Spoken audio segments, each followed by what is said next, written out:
ఖమ్మంలో TRS plenary కొనసాగుతోంది. మంత్రి పోచారం మాట్లాడుతున్నారు. ఇప్పుడు లైవ్ చూద్దాం. టెక్నాలజీకి జోడించిన మానవీయ కోణం తెలంగాణ పారిశ్రామిక మరియు ఐటీ విధానం మీద మున్సిపల్ మినిస్టర్ కె తారక రామారావు ప్రతిపాదిస్తారు. గౌరవనీయులు తెలంగాణ రాష్ట్ర సమితి వ్యవస్థాపక అధ్యక్షులు పెద్దలు కేసీఆర్ గారికి అసంఖ్యాకంగా రాష్ట్ర వ్యాప్తంగా ఉన్న టీఆర్ఎస్ కార్యకర్తలు ఈరోజు ఈ కార్యక్రమానికి హాజరైన గౌరవ ప్రతినిధులందరికీ మరి ఎన్నో ఆటుపోట్లను ఎదుర్కొని అసాధ్యం అనుకున్న తెలంగాణ రాష్ట్రాన్ని సుసాధ్యం చేసుకుని ఈరోజు బంగారు తెలంగాణ అనే కళ సాకారం చేసుకోవడానికి ఉద్యుక్తులైన మా అందరినీ కూడా నడిపిస్తున్న లక్షలాది మంది తెలంగాణ సైనికులందరికీ కూడా హృదయపూర్వకంగా 15వ ఆవిర్భావ దినోత్సవ శుభాకాంక్షలు తెలియజేస్తూ మరి సరిగ్గా 2 సంవత్సరాల పూర్వం జూన్ 2, 2014 నాడు తెలంగాణ రాష్ట్రం ఆవిర్భవించిన సందర్భంగా ఆనాడు ఎన్నో అనుమానాలు, ఎన్నో అపనమ్మకాలు, ఎన్నో రకాల అపోహలు హైదరాబాద్ మహానగరంలో ఆనాడు వివిధ వర్గాల ప్రజల మధ్యన సృష్టించబడ్డాయి. మన రాజకీయ ప్రత్యర్థులు చాలా రకాల విష ప్రచారాలు టీఆర్ఎస్ నాయకత్వం మీద, టీఆర్ఎస్ ప్రభుత్వ విధానాలపైన ఆనాడు చేయడం జరిగింది. అందులో పాక్షికంగానైనా ఆనాడు 2014 ఎన్నికల్లో హైదరాబాద్ ప్రజలు విశ్వసించడం కూడా జరిగింది. ఆనాడు ఎన్నెన్నో విష ప్రచారాలు, తెలంగాణ ఏర్పడితే హైదరాబాద్ మహానగరంలో స్థానికేతరులను ఉండనివ్వరని, హైదరాబాద్ మహానగరంలో శాంతి భద్రతలనేవే ఉండవని, అరాచకం రాజ్యమేలుతుందని, పెట్టుబడులు తరలిపోతాయని, ఐటీ పరిశ్రమ పూర్తిగా కుదేలవుతుందని రకరకాల ప్రచారాలు చేయడం జరిగింది. కానీ గౌరవ ముఖ్యమంత్రి గారు ఈ ప్రచారాన్ని అంతా కూడా గమనిస్తూ, సమీక్షిస్తూ సంపూర్ణంగా అర్థం చేసుకున్న తర్వాత మాటల ద్వారా కాదు చేతల ద్వారానే మరి మన హైదరాబాద్ ప్రజలకు కానీ దేశ ప్రజలకు కానీ సమాధానం చెప్పాలన్న ఉద్దేశంతో వారు కరెక్ట్గా 18-20 నెలల్లో వారు తీసుకున్న కార్యక్రమాలు, వారు చేపట్టిన అద్భుతమైన మరి విధానాలు, వీటన్నిటి ఫలితంగా కరెక్ట్గా 20 నెలల పరిపాలన తర్వాత హైదరాబాద్ మహానగరంలో గ్రేటర్ హైదరాబాద్ మున్సిపల్ కార్పొరేషన్ ఎన్నికలు జరిగితే చరిత్రలో ఏనాడు లేనంత అఖండమైన విజయాన్ని హైదరాబాద్ ప్రజలు 150 డివిజన్లకు గాను 99 డివిజన్లను గెలిపించి మనకు మొట్టమొదటిసారిగా కట్టబెట్టినారనే విషయాన్ని నేను మీకు గుర్తు చేస్తా ఉన్నాను. ఈ మాట ఎందుకు చెప్తా ఉన్నా అంటే మాటల కంటే కూడా చేతల ముఖ్యమంత్రిగా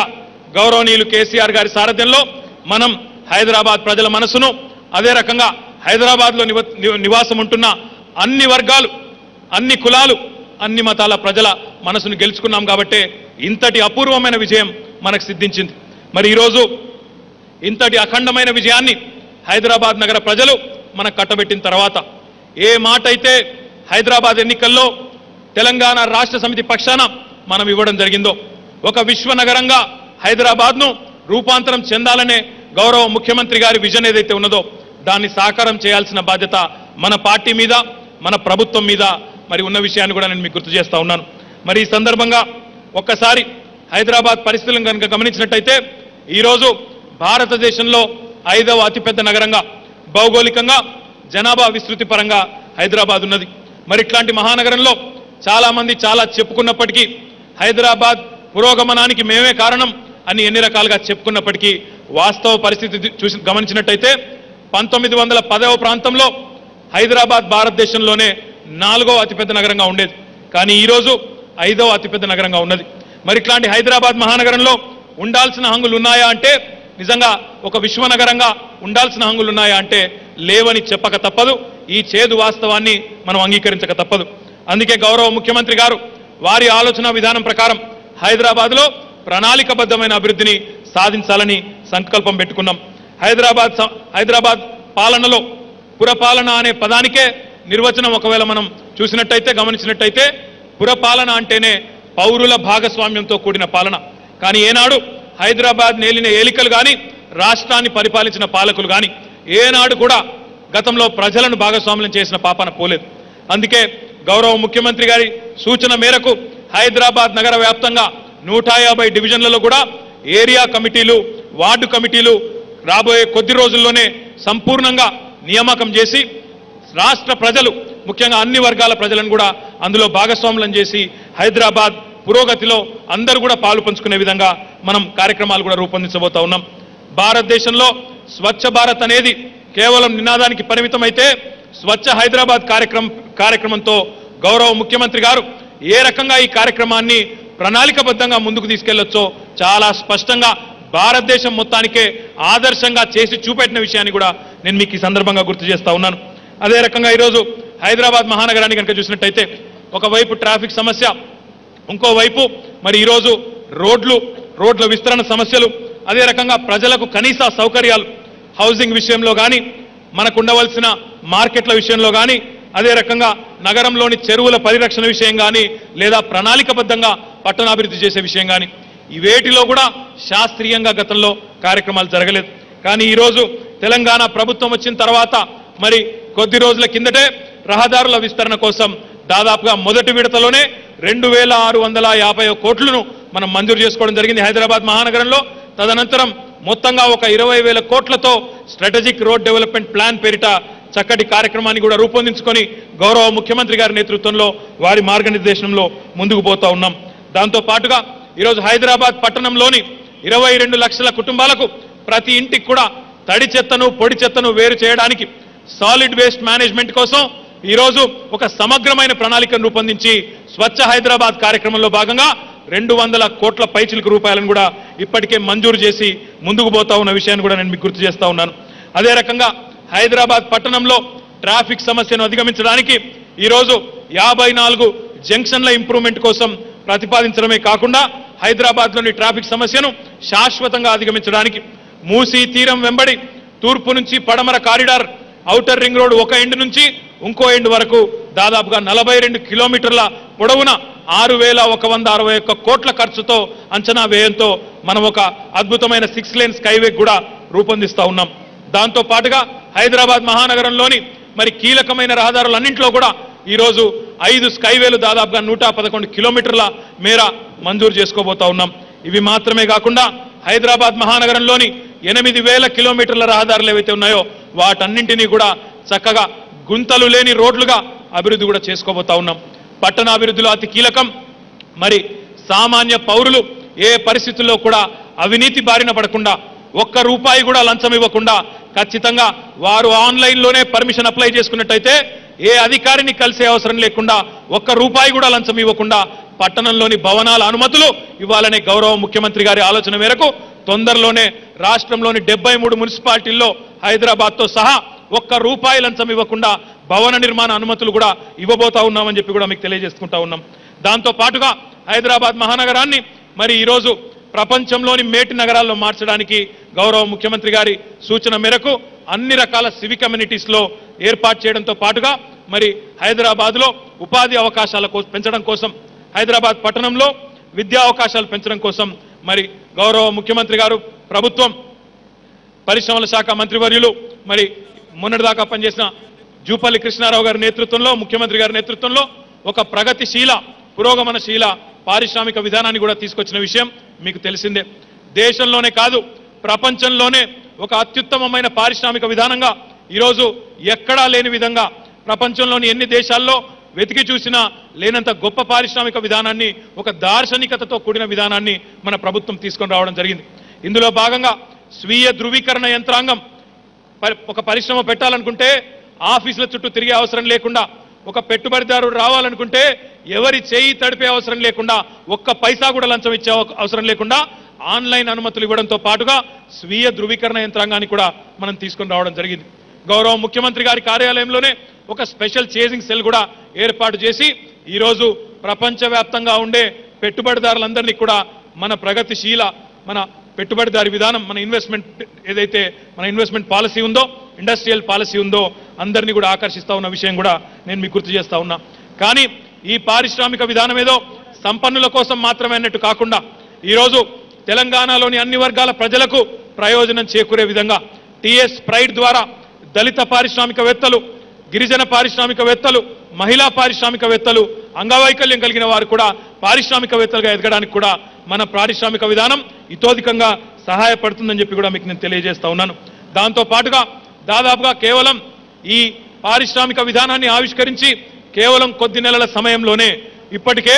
1700 యూనిట్లకు మనం టీఎస్ ఐపాస్ ద్వారా అనుమతులు ఇచ్చుకున్నాం. 1,20,000 మందికి ఇప్పటికే ప్రత్యక్ష ఉపాధి అవకాశాలు, పరోక్షంగా దానికి కనీసంగా 3 రెట్ల ఉపాధి అవకాశాలు కూడా మనం కల్పించుకోవడం జరిగింది. అదే రకంగా పారిశ్రామిక పురోగతి అనేది కేవలం హైదరాబాద్కో రంగారెడ్డి జిల్లాకు మాత్రమే పరిమితం కాకుండా అన్ని జిల్లాలకు కూడా సమగ్రంగా విస్తరించాలనే గౌరవ ముఖ్యమంత్రి గారి విజన్ ప్రకారం మన ఖమ్మం జిల్లాలో ఎక్కడైతే మనం మొట్టమొదటిసారిగా ప్లీనరీ జరుపుకుంటా ఉన్నామో ఇక్కడ ఒక మెగా ఫుడ్ పార్క్ కూడా మనం తొందరలోనే ప్రతిపాదన పంపబోతా ఉన్నాం. దాంతో పాటుగా ఈ వికేంద్రీకరణలో భాగంగా వరంగల్ జిల్లాలో వరంగల్ పట్టణంలో ఒక టెక్స్టైల్ పార్కును కూడా ప్రారంభించుకోబోతా ఉన్నాం. దాంతో పాటు మెదక్ జిల్లాలో NIMZ పేరిట ఈరోజు ఒక బృహత్తరమైన కార్యక్రమాన్ని కూడా తీసుకొని ముందుకు పోతా ఉన్నాం. హైదరాబాద్, రంగారెడ్డి, నల్గొండ జిల్లాల మధ్యన ఫార్మా సిటీ, ఈ రకంగా ప్రతి జిల్లాకు తెలంగాణలోని ప్రతి వర్గానికి కూడా ప్రయోజనం చేకూరే విధంగా మరియు జాతీయ అంతర్జాతీయ పారిశ్రామికవేత్తలను కూడా ఆకర్షిస్తూ మనం ముందుకు పోతా ఉన్నాం. అదే రకంగా ఐటీ రంగంలో కూడా ఏ ఐటీ రంగం అయితే కుదేలవుతుందని, ఏ ఐటీ రంగం అయితే మూకుమ్మడిగా తరలిపోతుందని విష ప్రచారం మన ప్రత్యర్థులు చేశారో దానిని తిప్పికొడుతూ ఈరోజు కేవలం 20 నెలల్లోనే ప్రపంచవ్యాప్తంగా ఉన్న ప్రముఖమైన ఐటీ సంస్థలు గూగుల్ కానీ, అమెజాన్ కానీ, ఊబర్ కానీ ఇంకా ఇతర చాలా సంస్థలను మనం ఆకర్షించగలిగాం. దాంతో పాటుగా ఈరోజు ఐటీ ఎగుమతుల విషయంలో భారతదేశంలోనే 68,000 కోట్ల ఎగుమతులతో శరవేగంగా అభివృద్ధి చెందుతున్న రాష్ట్రంగా తెలంగాణ ఈరోజు అగ్రభాగాన ఉందని చెప్పి కూడా నేను సగర్వంగా మీతో పంచుకుంటూ సంతోషాన్ని పంచుకుంటూ మరి ఈ ప్రగతిశీల పురోగమనశీల ఐటీ పారిశ్రామిక విధానాన్ని పట్టణాభివృద్ధిలో కేవలం హైదరాబాద్ మాత్రమే కాదు, ఈరోజు 5 కార్పొరేషన్లు, అదేవిధంగా మిగతా 73 నగర పాలికలు, నగర పంచాయతీలు, మున్సిపాలిటీలు వీటన్నింటి పట్ల కూడా గౌరవ ముఖ్యమంత్రి గారు సమదృష్టితో మొట్టమొదటిసారిగా బడ్జెట్లోనే నేరుగా 5 కార్పొరేషన్లకు కూడా నేరుగా 100 కోట్ల చొప్పున 4 కార్పొరేషన్లకు, వరంగల్ కార్పొరేషన్కు ప్రత్యేకంగా 300 కోట్ల చొప్పున కేటాయించి ఈరోజు మిగతా మున్సిపాలిటీలన్నిటికీ కూడా మరి 500 కోట్లను బడ్జెట్లోనే నేరుగా పెట్టి పట్టణాభివృద్ధికి పెద్దపీట వేసి రాబోయే రోజుల్లో పెరుగుతున్న పట్టణీకరణకు అనుగుణంగా, పెరుగుతున్న పట్టణాల విస్తృతికి అనుగుణంగా చర్యలు ఏవైతే ప్రభుత్వం తీసుకుంటా ఉన్నదో ఈ చర్యలను అభినందిస్తూ మరింత క్రియాశీలంగా ముందుకు పోవాలని చెప్పి కూడా ఈ ప్లీనరీ తీర్మానించాలని చెప్పి కూడా నేను తీర్మానాన్ని ప్రవేశపెడుతూ ఈ అవకాశం ఇచ్చిన పెద్దలు, అధ్యక్షుల వారికి ధన్యవాదాలు తెలియజేస్తూ జై తెలంగాణ. హైదరాబాద్ నగర మేయర్ యువ నాయకులు బొంతు రామ్మోహన్ గారు ఈ తీర్మానాన్ని బలపరుస్తారు. పెద్దలు, ప్రియతమ ముఖ్యమంత్రి, మన ప్రియతమ నాయకుడు ముఖ్యమంత్రి కేసీఆర్ గారు, మరి స్టేజ్ని అధిష్ఠించిన పెద్దలందరికీ, ఈరోజు సభలో ఆసీనులైన మరి టీఆర్ఎస్ కుటుంబ సభ్యులందరికీ పేరు పేరున మరి 15వ వార్షికోత్సవ శుభాకాంక్షలు తెలియజేస్తూ, పెద్దలు గౌరవనీయులు మరి కల్వకుంట్ల తారక రామారావు గారు ప్రవేశపెట్టిన తీర్మానం ఏదైతుందో హైదరాబాదు విశ్వనగరం చేయాలని, హైదరాబాదును విశ్వనగరం చేయాలని మరి ప్రపంచంలో మొత్తం ప్రపంచ పటంలో హైదరాబాదును కూడా అన్ని సౌకర్యాలతోటి ఒక మంచి నగరంగా తీర్చిదిద్దాలని ఒక గొప్ప ప్రణాళికతోటి, ఒక పెద్ద ఆలోచనతోటి పెద్దలు మరి కేసీఆర్ గారు చేస్తున్న ఆలోచనకు ప్రతిరూపాన్ని ఇచ్చే విధంగా ఒక విశ్వనగరం అంటే, ఒక కార్పొరేషన్ అంటే ఏముండాలి, ఆ కార్పొరేషన్లో ఏ సౌకర్యాలు ఉండాలి, ఏ సౌకర్యం ఉంటే అది మరి అధునాతన మరి ఆధునిక సదుపాయాలన్నీ ఉపయోగించుకుంటూ ప్రజలకు అన్ని మరి సదుపాయాలు ఉపయోగించి అన్ని సదుపాయాలన్నీ అందుబాటులోకి వచ్చినప్పుడే అది విశ్వనగరం అవుతుంది, అది ఒక మంచి కార్పొరేషన్ అవుతుందనే ఉద్దేశంతో ఎవరు ఎప్పుడు మరి గతంలో పరిపాలించిన పాలకులు ఎవరు మరి ఎంతమంది మరి ప్రజలకు ఏ సౌకర్యాలు ఉండాలి, ఎట్లా ఉంటే మరి ప్రజలకు అందుబాటులో ఉంటాయని ఒక ఆలోచన లేకుండా చేసిన పాలకులకు విరుద్ధంగా మరి దానికి భిన్నంగా మరి ఇవాళ మరి పెద్దలు ముఖ్యమంత్రి గారు చేసిన విశ్వనగర ప్రణాళిక ఏదైతే ఉందో ఇలా ఒక మార్కెట్లు ఏదైతే ఉన్నాయో ఎంతమంది జనాభాకు మరి ఎన్ని కూరగాయల మార్కెట్లు ఉండాలి, ఎంతమంది జనాభాకు ఇవాళ శ్మశాన వాటికలు ఉండాలి, ఇవాళ నగరంలో జీవిస్తున్న మరి లక్షలాది దాదాపు ప్రజలకు 1 కోటి పైచిలకు హైదరాబాద్ నగరంలో జీవిస్తున్న ప్రజలకు మరి ఇలా మంచినీటి సరస్సు